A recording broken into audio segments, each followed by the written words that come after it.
जो इन्होंने अमेंडमेंट्स की है नैब के कानून में, आज हम सुप्रीम कोर्ट में वो गए हैं चैलेंज करने के लिए, और मुझे पूरा इत्मीनान है अपनी अदलिया के ऊपर कि वो ये जुल्म नहीं होने देंगे पाकिस्तान के ऊपर। मेरी आज एक आप बात याद रख, कोई पाकिस्तान को दुश्मन की जरूरत नहीं है। ये जो करने जा रहे हैं ये मुल्क की तबाही है। अगर ये कामयाब हो जाते हैं और ये कानून रह जाते हैं, आप ये समझ जाएं कि पाकिस्तान एक बनाना रिपब्लिक बन जाएगा।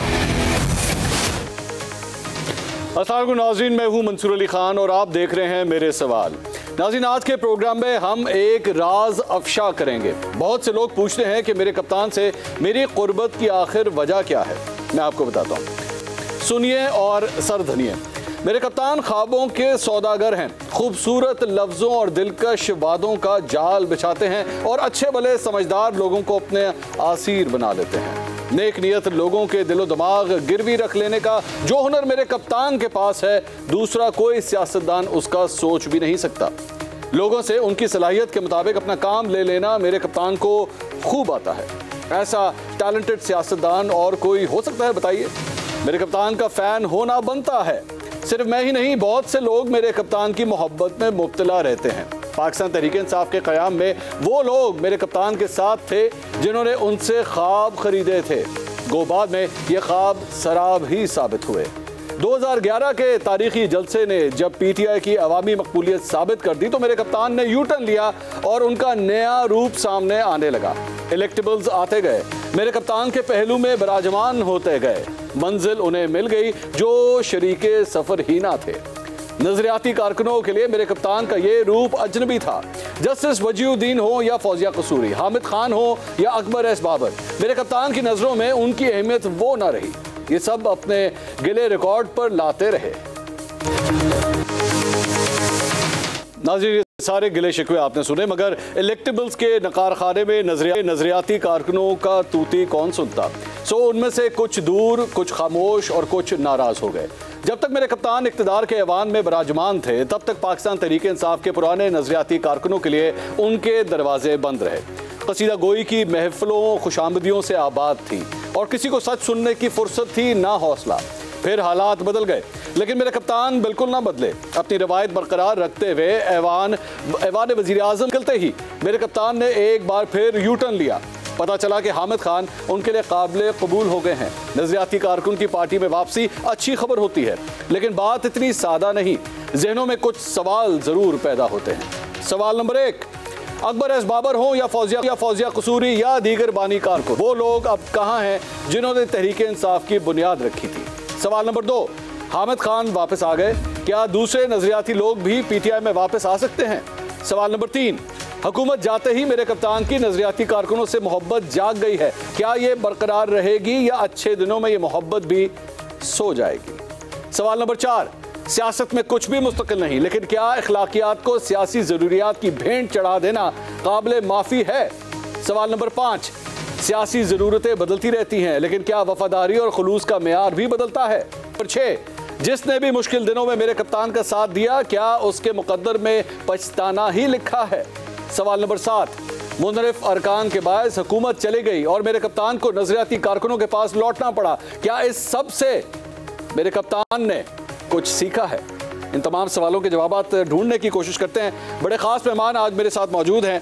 पाकिस्तान तहरीक-ए-इंसाफ के बानी रुकन, कानूनदान, इस वक्त हामिद खान साहब हमारे साथ हैं। हामिद खान साहब, बहुत शुक्रिया आपने हमें ज्वाइन किया।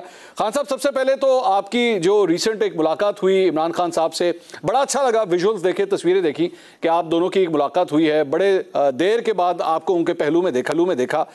सबसे पहले बताइए, कितने बदल गए हैं कप्तान के अंदर? कोई आपने पॉजिटिव चेंज देखा है वज़ीर आज़म हाउस से निकलने के बाद? कैसा पाया आपने उनको?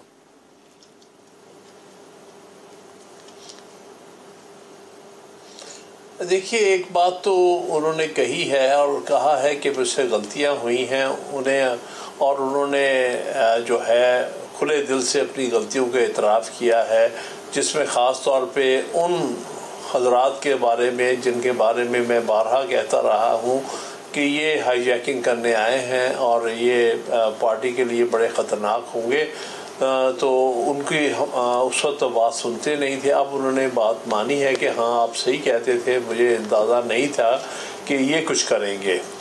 तो एक तो ये बात उन्होंने मानी है खुले दिल से, और दूसरी बात उन्होंने ये भी कहा कि आपकी जो एडवाइस थी काजी फाइज साहब के खिलाफ रेफरेंस के हवाले से आपने मना किया था और कहा था कि आप ऐसा करें कि रेफरेंस वापस ले लें। वो भी मैंने ना मान के गलती की, और मुझे उस वक्त कुछ लोगों ने बड़ा मिसलीड किया था, जिसकी वजह से मैंने वो रेफरेंस फाइल किया और जो कुछ भी हुआ उसके बाद। तो ये बातें उन्होंने खुले दिल से तस्लीम की थी। लेकिन खान साहब, जिन लोगों ने भी उनको मिसलीड किया था, क्या वो अभी भी उनके आसपास नहीं है, पार्टी में नहीं है क्या?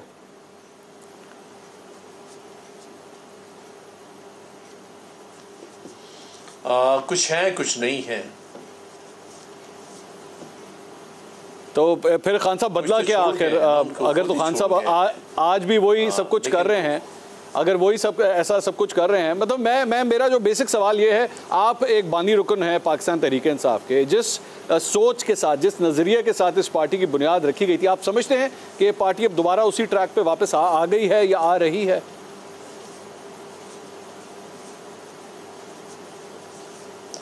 उन्होंने ये कहा है कि मैं ये चाहता हूँ कि हम फिर से उसी तरफ चले जाएं जो हमने इब्तिदा की थी। हमने भी मैं और मेरे जो साथी थे वो भी बुनियादी कारकुनान थे। उन्होंने यही कहा कि देखिए, इस वक्त पार्टी कहीं पर नहीं है, पार्टी की एग्जिस्टेंस ख़त्म हुई है, और आपको फिर से वहाँ जाना चाहिए जहाँ से हमने शुरू किया था, जो कि हमारा बयानिया था कि हम इस मुल्क में तब्दीली लाना चाहते हैं, हम इसमें कुछ रिफॉर्म्स करना चाहते हैं, हम जमहूरी पार्टी बनाना चाहते हैं जिसके इंट्रा पार्टी इलेक्शंस होते रहें और उनकी जो क़यादत है वक्तन फ़वक्तन उभरती रहे। तो हमने ये कहा कि आप वापस उन्हीं सतूर पर पार्टी में आएँ जिन सतूर से हमने शुरू किया था। इस वक्त तो उसकी हालत अच्छी नहीं है। तो उन्होंने हमसे एग्री किया कि हाँ, आप हमें वे फॉरवर्ड बता दें, और मैं कोशिश करूँगा कि उन सतूर पर आइंदा के लिए काम करूँ। लेकिन खान साहब, एक चीज़ जो रिसेंटली हमने इमरान खान साहब की स्पीचेस के अंदर देखी है, वो है न्यूट्रल से ये कहना कि जनाब आप न्यूट्रल नहीं रह सकते। अब मैं जानता हूँ आपने जिस तरह की भी सियासत की है, आपने कभी भी ऐसी सियासत नहीं की, ना उसको फ़रोग़ दिया है कि जिसमें आपको न्यूट्रल्स की बैसाखी की ज़रूरत पड़े। इमरान खान साहब का ये बयानिया आपके ख्याल में सूटेबल है और आपके बयानिए से मैच करता है? जी जी, बिल्कुल नहीं। इस बारे में हमारा हमेशा इख्तलाफ रहा कि आप बैसाखियों की ना कोशिश करें, क्योंकि ये लोग जो आपको एक दफ़ा कंधे पे उड़ाते हैं, अगली दफ़ा कंधे से नीचे यही गिराते हैं। तो बल्कि उन्होंने किसी हद तक तो ये एक्नॉलेज किया कि हाँ, मुझे भी, मेरा भी तजर्बा जैसे आप कहते थे वो सही निकला, और इस तरह इस्टेब्लिशमेंट पर भरोसा करना मुनासिब नहीं था। ये उन्होंने इस हद तक तो एक्नॉलेज किया। अब पता नहीं आइंदा के लिए फिर उन पर ये भरोसा करेंगे कि नहीं, लेकिन ये तो वक्त बताएगा। लेकिन खान साहब, मिसाल के तौर पे मैं चंद अगर लोगों के नाम लूँ, उनको आपके सामने डिस्कस करूँ। शेख रशीद साहब आज भी उनके क्लोज सर्कल के अंदर मौजूद हैं, वो उनको अपना दोस्त मानते हैं। परवेज़ इलाही साहब को उन्होंने पंजाब की वज़ारत आला के लिए उम्मीदवार नामज़द कर दिया। तो लग तो नहीं रहा कि खान साहब के अंदर कोई बयानिया के हवाले से कोई मेजर चेंज आया है?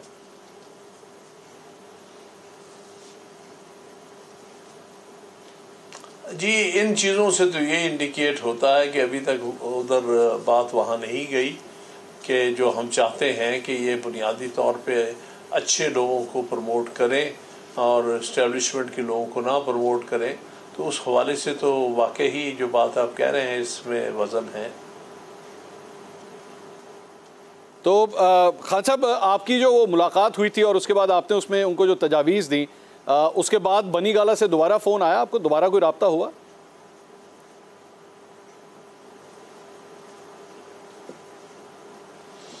मेरा ख्याल है, क्योंकि मेरी तरफ से तो पहले भी मैंने राब्ते की कोशिश नहीं की थी, और मेरे ख्याल में हमने जो बात उनसे की थी कि हम आपको वे फॉरवर्ड देंगे, वो जब हमने देना होगा तब हम देखेंगे। कोई अगर राब्ता करना हुआ या उन्होंने राब्ता किया तो फिर देख लेंगे। अभी तक तो इसी हद तक है, और ना ही हम में से कोई बनी गाला जाने का कोई इतना लंबा चौड़ा ख्वाहिशमंद है। हम तो सिर्फ चाहते हैं कि पार्टी अपने असली सतूर पर, अपने असली बुनियादों पर वापस आ जाए। उसके लिए हम इस हद तक हमने उनको कहा है कि हम वे फॉरवर्ड जो है लिख कर आपके सामने रखेंगे। आप से उम्मीद करेंगे कि आप उस पर अमल करते हुए पार्टी को उन्हीं सतूर पर ले आएंगे जिस पर हमने इब्तिदा की थी। अच्छा, ज़रा कुछ कानूनी मामलात के ऊपर भी हामिद खान साहब आपकी राय जानना चाहेंगे। इमरान खान साहब ने आज जो नैब में तरमीम हुई है उस सिलसिले में सुप्रीम कोर्ट में बाकायदा तौर पर पिटिशन जो है वो दायर कर दी है। चंद एतराज़ात जो इमरान खान साहब की जानिब से आज जो प्रेस कॉन्फ्रेंस उन्होंने की उसमें लगाए गए हैं। एक तो उन्होंने कहा कि जो मौजूदा हुक्मरान हैं उन्होंने अपने आप को इस सारे मामले में साफ शफाफ करने के लिए अपने आप को NRO खुद ही दिया है, जिसकी वजह से सुप्रीम कोर्ट गए हैं। नैब के इन तमाम तरामीम के हवाले से आपकी क्या राय है? वैसे तो अगर आप जानते ही होंगे कि जो तरामीम हुई हैं, अगर मैं चंद तरामीम सिर्फ सामने रख दूं, एक तो उसमें 1999 से 1999 से लेकर अब तक जो है वो जितने भी केसेस हैं ये उसके ऊपर ये तरामीम असरअंदाज होंगी। इसके अलावा जो चंद चीज़ें हैं उसमें रिमांड जो है वो अब 90 दिन से कम करके 14 दिन का कर दिया जाएगा। अपील के लिए पहले 10 दिन का टाइम होता था, अब अपील जो है वो 30 दिन के अंदर हो जाएगी।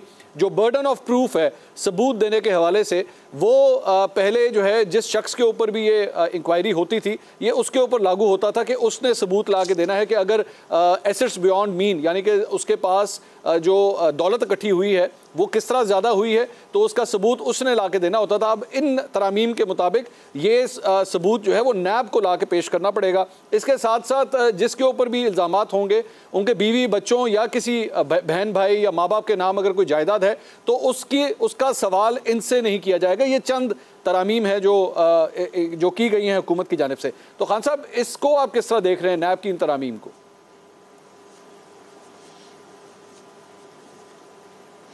देखिए, ये मिक्स बैग है, कुछ ठीक है कुछ नहीं है। मिसाल के तौर पर ये करना कि जो रिमांड 90 दिन का था वो बड़ा नाजायज़, बड़ी ज़्यादती थी। बगैर किसी केस के वो 90 दिन के लिए लोगों को जो है बंद कर दिया जाता था, वो गलत है। 14 दिन का रिमांड बिल्कुल दुरुस्त है, ये बिल्कुल सही है। ठीक है। जहाँ तक दूसरी जो बात है बारे सबूत का, उस एक हद तक दुरुस्त है कि बारे सबूत जो है वो प्रोसिक्यूशन पर होता है। जो इल्ज़ाम लगाता है वो इल्ज़ाम साबित करता है। अब इसके दो हिस्से हैं। एक हिस्सा तो ये है कि अगर इल्ज़ाम कोई ख़ास है, किसी ख़ास जगह करप्शन की गई है, किसी प्रोजेक्ट में हुई है, वहाँ तो बारे सबूत जो है वो प्रोसिक्यूशन पर होगा, क्योंकि वो लेके आए हैं एक मखसूस वाक़या, ये एक मखसूस मामला जिसको हम वो कहते हैं कि यहाँ करप्शन है, वो तो वही साबित करेंगे। लेकिन एक जो बात होती है जहाँ living beyond the means, known means, जिस पे बात हो रही है, मैं समझता हूँ वहाँ बारे सबूत शिफ्ट करना प्रोसिक्यूशन पर गलत है। क्योंकि देखिए ना, एक आदमी की लिविंग बताती है कि उसके टैक्स क्या देता है, अपनी इनकम क्या डिक्लेयर करता है, उसके बाज़ार एसेट्स कितने हैं। ये बारे सबूत उसी पर ही होना चाहिए कि बताए कि जो वो इनकम डिक्लेयर करता है, जिस पर वो टैक्स अदा करता है, क्या उसके जो वसाइल जो हैं वो इस दौलत को जस्टिफाई करते हैं कि नहीं। उस हद तक बारे सबूत शिफ्ट करना गलत था। तो इसलिए मैं समझता हूँ कि तरामीम बाय लार्ज जो हैं वो ऐसी हैं जो कि बड़ी डाउटफुल हैं। उसमें लगता है कि पर्सन स्पेसिफिक, जिसे हम कहते हैं शख्सी वजूहात पे बनाई जाएं कि ये लोग इसके मिनिस्ट्री में आए हैं, इनको किस तरह बचाया जाए। इस सारे मामले के अंदर जो नैब के हवाले से आती है वो हमेशा ये इल्ज़ामात लगते रहे हैं सियासी जमातों की जानिब से कि नैब को जो है वो पॉलिटिकल आर्म ट्विस्टिंग के लिए इस्तेमाल किया जाता है। और ख़ास तौर पे जो साबिक चेयरमैन थे जावेद इकबाल साहब, उनके ऊपर भी बड़े सीरियस इस किस्म के एलिगेशंस थे। इस सारी चीज़ के होते हुए आपके ख्याल में क्या ये इल्ज़ाम दुरुस्त है नैब के ऊपर लगाना कि वाकई वो आर्म ट्विस्टिंग के लिए इस्तेमाल होता है? ये बिल्कुल दुरुस्त है। तारीखी तौर पर ये साबित हुआ है। आपके सामने है कि जब ये नैब का कानून लाया था मुशर्रफ के ज़माने में, तो पहला जो इलेक्शन हुआ था 2002 में, उसमें पूरी तरह पॉलिटिकल इंजीनियरिंग की गई थी और नैब के ज़रिए की गई थी। जिस किसी को भी अपनी लाइन पे लाना था उसके खिलाफ नैब के केसेस पहले बनाए जाते थे। जब वो पार्टी में काफ लीग में शामिल हो जाता था वो केसेस ख़त्म हो जाते थे।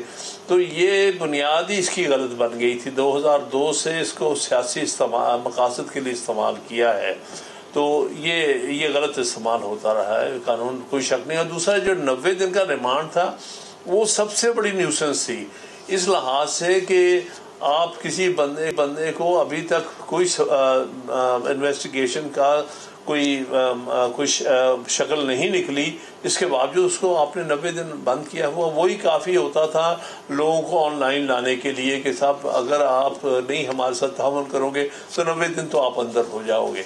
तो ये इस्तेमाल बाय एंड लार्ज, मैं ये नहीं कहूँगा सारे केसेस में, लेकिन बाय एंड लार्ज जो पिछले 20-22 साल की तारीख है उसमें इसका सियासी इस्तेमाल हुआ। लेकिन खान साहब, इसी तरह अगर इमरान खान साहब के अपने दौर के अंदर बात की जाए तो नून लीग भी यही कहती है कि हमारे तमाम जो अहम रहनुमा थे सबको एक एक करके नैब की जो है वो सैर करवाई गई, और बाद में जब उनको बेल्स मिली तो अदालत की जानिब से भी ये कहा गया कि सबूत जो है वो मौजूद नहीं थे नैब के पास, लेकिन इसके बावजूद कई महीनों जो है वो अपोजिशन के, उस वक्त की अपोजिशन के रहनुमाओं को नैब की हिरासत में रखा गया। तो जो एतराज़ आप मुशर्रफ साहब के दौर के हवाले से उठा रहे हैं, इमरान खान साहब के दौर के ऊपर ये एतराज़ नहीं उठ सकता क्या?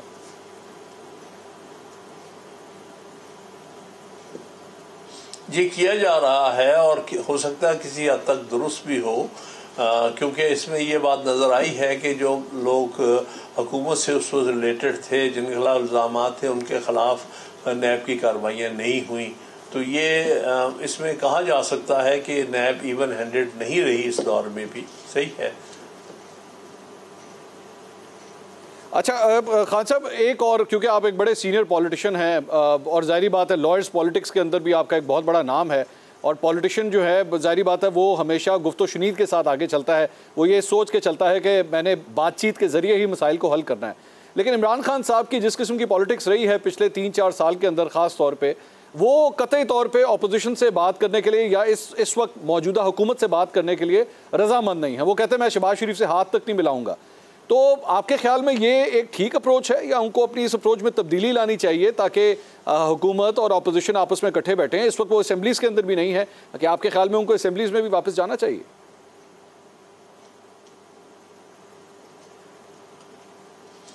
जी, मैं आपके साथ इत्तफाक करता हूँ कि ये सियासत दुरुस्त नहीं है कन्फ्रंटेशन की, और हर वक्त बेहतर यही होगा कि डायलॉग किया जाए जहाँ डायलॉग होना चाहिए, क्योंकि ये कौम के लिए बेहतर है। सियासत अपनी जगह, मुखालफत अपनी जगह, एक दूसरे के खिलाफ इलेक्शन कंटेस्ट करना एक अलग बात है, लेकिन आपने आखिर मामलात को हल तो करना है, वो मुज़ाकरात के ज़रिए करना है ना। हर बड़े से बड़े इवन दुश्मन के साथ ही मुज़ाकरात करने पड़ जाते हैं, यहाँ तो फिर एक मुखालफतें ही है ना।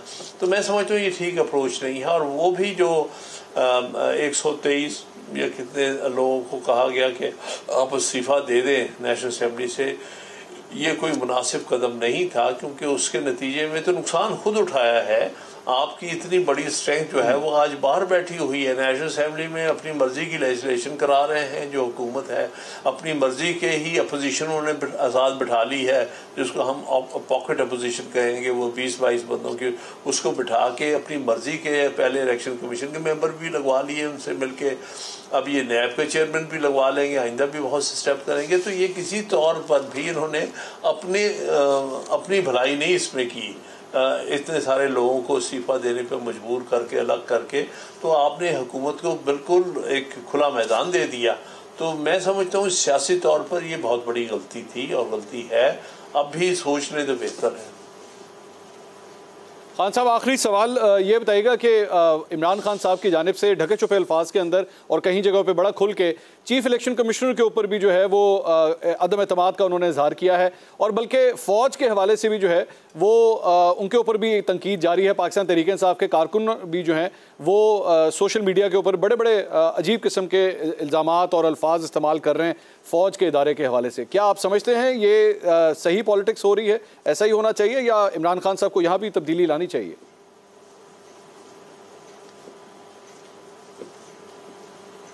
बिल्कुल तब्दीली लानी चाहिए। वो मैं बड़ा फर्मली बिलीव करता हूँ, सारी उम्र स्ट्रगल भी की है कि फ़ौज का सियासत में रोल नहीं होना चाहिए। फ़ौज का रोल सियासत में रहा है पाकिस्तान में पिछले 70 साल में, उससे पाकिस्तान को नुकसान हुआ है, ये नहीं होना चाहिए। लेकिन इसके बावजूद भी हमें अदारों को जो है उनको इज़्ज़त देनी चाहिए, अदारों को बरकरार रखना है। अब हमारी मिलिट्री फोर्सेस जो हैं, आर्म फोर्सेस, इसी तरह से हमारी जुडिशरी, इसी तरह हमारी इलेक्शन कमीशन ऑफ पाकिस्तान और दूसरे बड़े अदारे हैं, इनमें अगर हम कॉन्फिडेंस नहीं शो करेंगे तो ये अदारे जो हैं इनकी क्रेडिबिलिटी, इनकी साख ख़त्म हो जाएगी। और साख ख़त्म होती है हमारे अदारों की तो उससे मुल्की नुकसान होगा। तो ये सही सियासत नहीं। बहुत बहुत शुक्रिया, बहुत बहुत शुक्रिया। हामिद खान पाकिस्तान तहरीक इंसाफ के बानी रुकन हमारे साथ मौजूद थे। इमरान खान साहब के हवाले से उन्होंने कहा कि हमने उनको चंद तजावीज़ दी हैं, देखें इमरान खान साहब उसके ऊपर कब अमल करते हैं। कुछ और खबरें भी डिस्कस करेंगे एक छोटे से ब्रेक के बाद, हमारे साथ रहिएगा।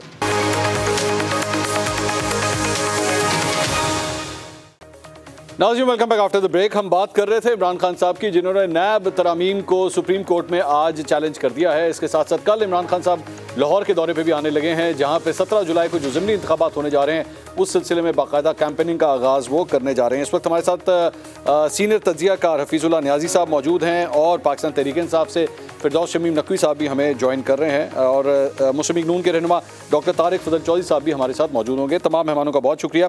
हफीज़ुल्लाह नियाज़ी साहब, अभी थोड़ी देर पहले हामिद खान साहब हमारे साथ मौजूद थे और उन्होंने ख़ास तौर पे कहा कि, और इमरान खान साहब भी जो आज भी ये बात कह रहे थे कि जी पर्सन स्पेसिफिक जो है ये नैब की तरामीम की गई हैं और मुस्लिम लीग नून के रहनुमाओं ने अपने आप को बचाने के लिए जो है ये NRO दिया है अपने आप को।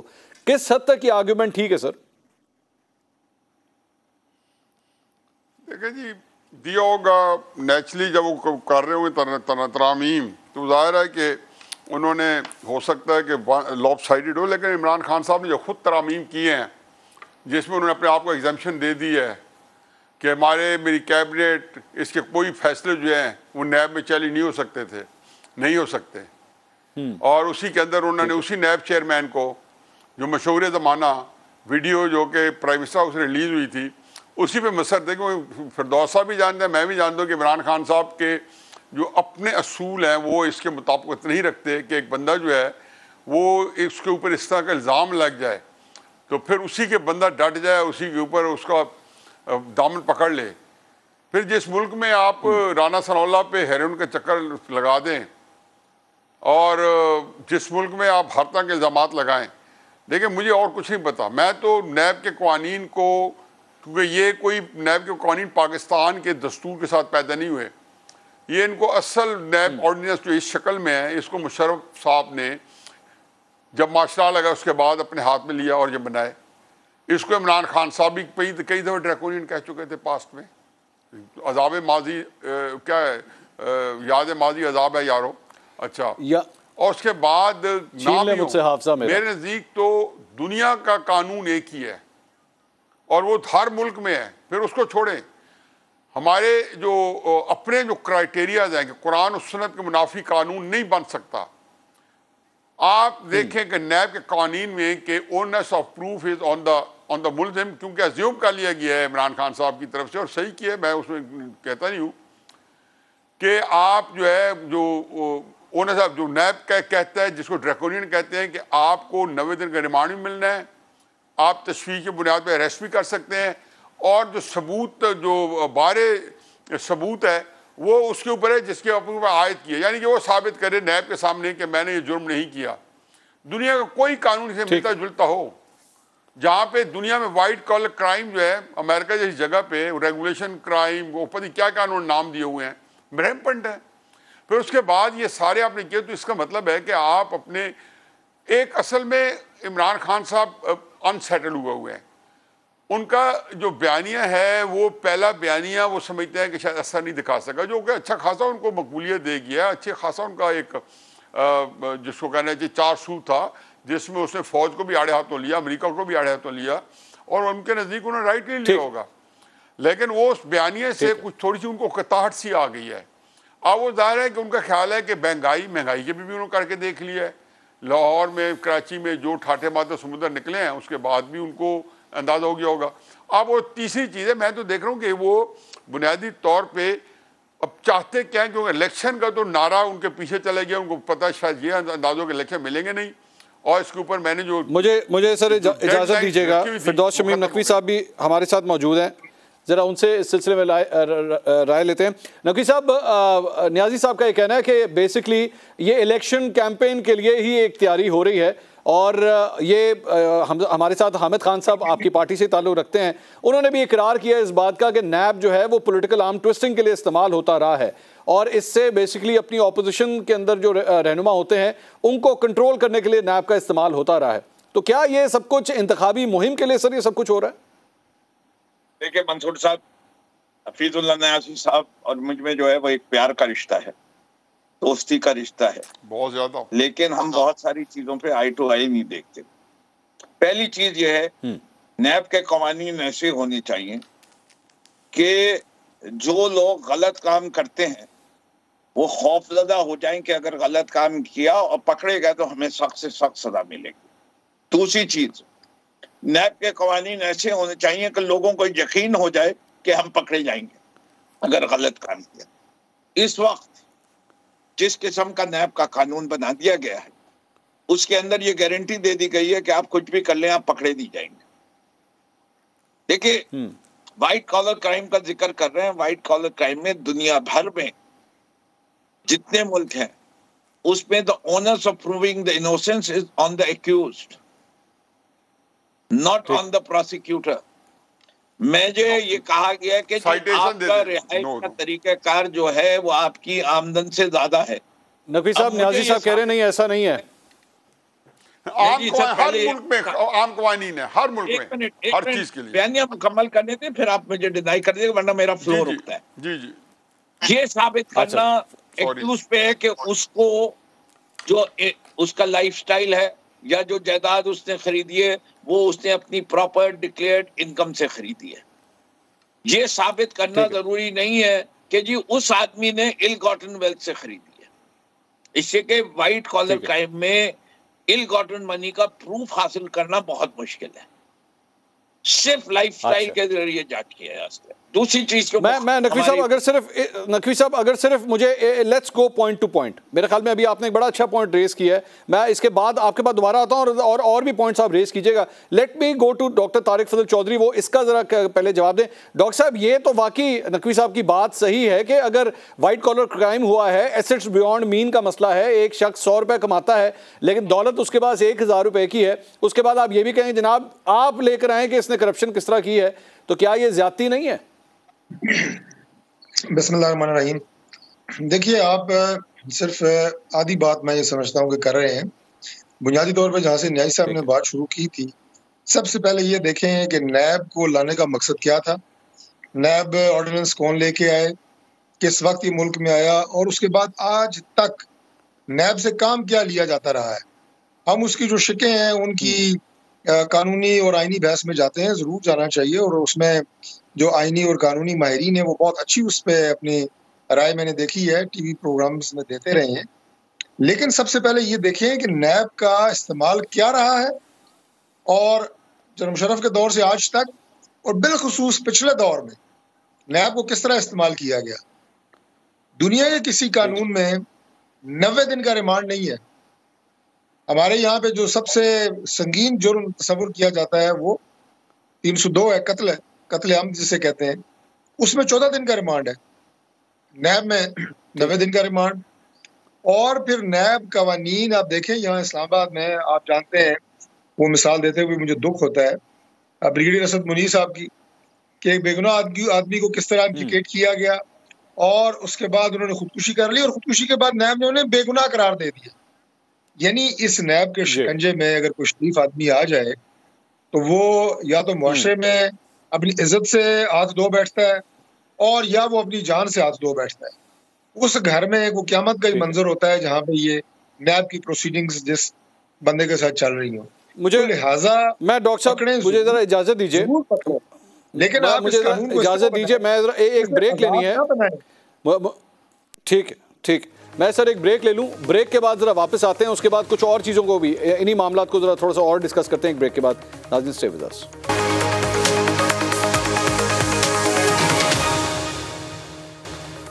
नाज़रीन welcome back after the break. Break से पहले हम नैब की तरमीम के हवाले से बात कर रहे थे। अब कुछ बात करते हैं आने वाले ज़िमनी इंतखाबात के हवाले से। इमरान खान साहब कल लाहौर पहुंचने वाले हैं और बाकायदा तौर पर अपनी इस कैंपेनिंग का आगाज़ करने जा रहे हैं।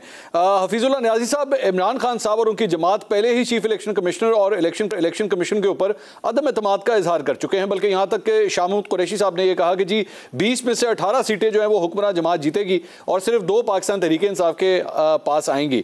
तो ऐसी सूरत हाल में जो भी रिजल्ट आएगा उसे इमरान खान साहब किस तरह कबूल करेंगे सर? मैं पहले 2-3 फिक्रे पिछले उसमें कह दूं। पहली बात तो यह है कि हकीकत महसूसा अंदाज़ा नहीं कर सकते कि फिरदौस शफी नकवी साहब मेरे लिए कितने मोहतरम हैं। मैं अगर ये कहूँ कि he is the finest class of man kind human being I could ever come across. दूसरा, मैं उनसे 2-3 बातों में एग्री करता हूँ कि आप इसके लिए सख्त से सख्त सजाएं रखें। दूसरी बात, अगर ये साबित हो जाए कि इस बंदे ने जुर्म किया है तो इसके लिए भी सख्त से सख्त सजा रखें।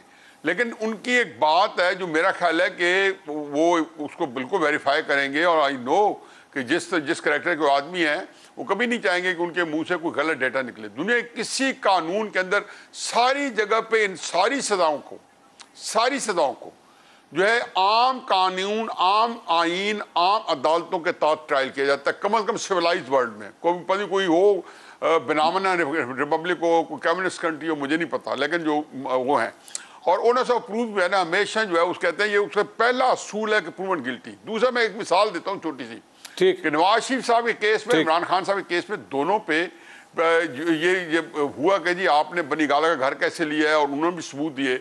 तो नवाज शरीफ साहब ने कहा कि मुझे कतरी शहजाद ने खत लिखा है। अदालत ने कहा जी कि ठीक है, उसको हम टेस्टिफाई करते हैं, लेकिन उसके लिए जो तहकीकात उन्होंने वजह किया उसको छोड़ देंगे। मीडिया के अंदर उसको कैसे मिस इंटरप्रेट किया गया। ये इमरान खान साहब चूंकि इस चीज से महरूम हो चुके हैं कि अब उन्हें सच्ची बातें सर, मेरा टाइम कम है, ना भी खाएं। अच्छा, मैं एक बात कर रहा हूँ, मुझे इलेक्शन से ज्यादा वो उनसे कर लें, लेकिन उसमें से 2 बातें क्विक में कर दूं, 2 फिक्रे में। जमायमा खान के जो डॉक्यूमेंट्स हैं ना, जो उनको ईमेल्स मिली थी, वो यहाँ पे हमारे में कोई वकील नहीं है, टेस्टिफाई करके पाकिस्तान के कवानीन के अंदर वो ऑथेंटिक नहीं थी। फिर मरियम नवाज के लिए सर आखिरी मिनट है नवाज साहब, आखिरी मिनट है केस में उन्होंने नहीं किया। बाकी ये कि बाकी ये है कि जी जो ज़िमनी इलेक्शन है, मेरे ख्याल सारे बता देंगे, फिरदौस साहब भी और तारिक साहब। बहुत बहुत शुक्रिया शमीम नकवी साहब, तारिक फजल चौधरी साहब और हफीजुल्लाह न्याई साहब। नाज़रीन, आई विश हम ये डिस्कशन मजीद आगे बढ़ा सकते, लेकिन टाइम की कमी की वजह से मजीद गुफ्तगू नहीं हो सकेगी। कल दोबारा मुलाकात होगी। अल्लाह हाफिज़।